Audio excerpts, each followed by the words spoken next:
Hello everyone, welcome back to WebTech tutorial. In today's episode, I'll be showing you how to change phone number on Bigo Live. If you are watching us for the first time, subscribe to our channel by hitting the subscribe button and press the bell icon so that YouTube will notify you whenever we post a new video.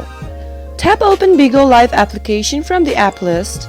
As soon as it opens from the home screen, tap on the profile picture located at the lower right corner. From your profile page, go find the settings button. Under the setting menu, tap on account management.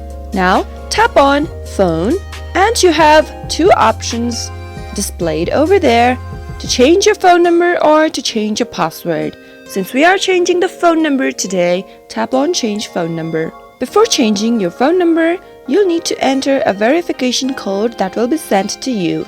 To receive the code, tap on send. Now a code will be sent to you. Wait for it to appear. After the code arrives, copy the code and paste it on the verification code box and tap on done. On the next page, change your mobile number by erasing the previous one and entering a new one. After you enter the mobile number, tap on the send button and a verification code will be sent to you again. And that is it.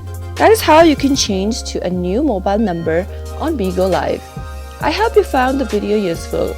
If you did, go ahead and give it a thumbs up. Feel free to comment down below in the comment box if you have a question or a feedback for us. I'll be back soon with more episode again. Till then, goodbye.